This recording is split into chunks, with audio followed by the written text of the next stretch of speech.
sport these days, the dollar dictates. And that was the case with the 1984 Hamilton Island 1000. It must have been a difficult decision for organisers to change the traditional route of the old Pacific 1000 from Cairns to the Gold Coast, turn it upside down and race from the Gold Coast to the new tropical paradise of Hamilton. But the island's developer Keith Williams offered much needed funds for the race, and there was little choice for those who wished to make this race into one of the world's great endurance classics. So on a Sunday morning, under traditional Gold Coast blue skies, 11 boats ranging from the giant Stefan shampoo cigarette machine to the tiny Raja. They left the surface skyline behind and headed north along some of the most picturesque coastline on the globe.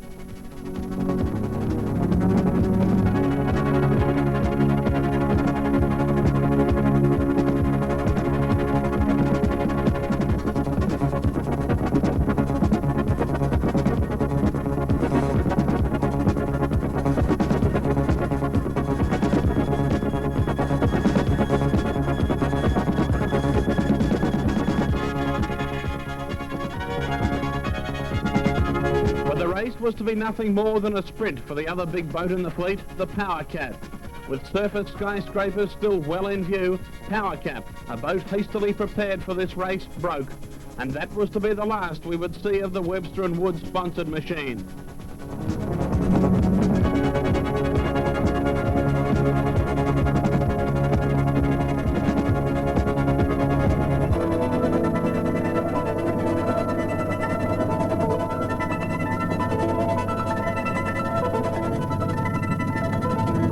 But such is the charisma of this sport, Power Cat's owner John Eager stuck with the race, albeit from a helicopter, as he watched the daily fluctuating fortunes of the men he was hoping to do battle with over the next week.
leg bypassed the state's capital and headed straight to Mooloolaba on the north coast, a distance of 92 nautical miles, a leg which in these conditions should have taken these ocean-going brutes about an hour and a half.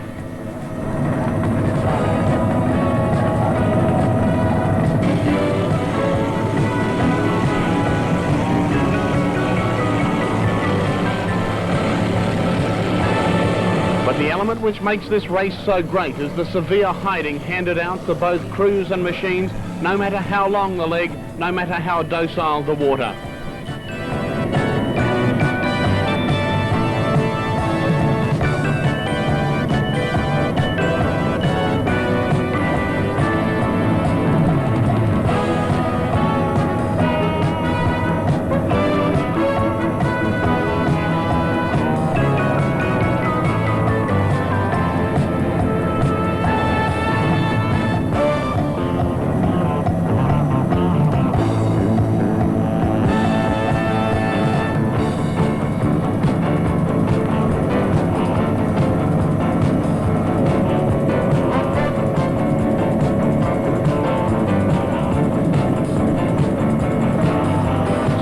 Rosenblatt would take just over an hour to find out how cruel the Hamilton Island 1000 would be. With the finish just around the next corner, Rosenblatt was on the verge of an upset. He'd outsprinted the Stefan boat and was about to claim a shock victory. Just the tonic the organisers needed to promote a battle of the big boats all the way up the coast. It didn't happen. One of the motors gave way and Stacey could do little more than throttle back, attempt to limp home and watch as firstly Stefan and then a succession of cats surge past.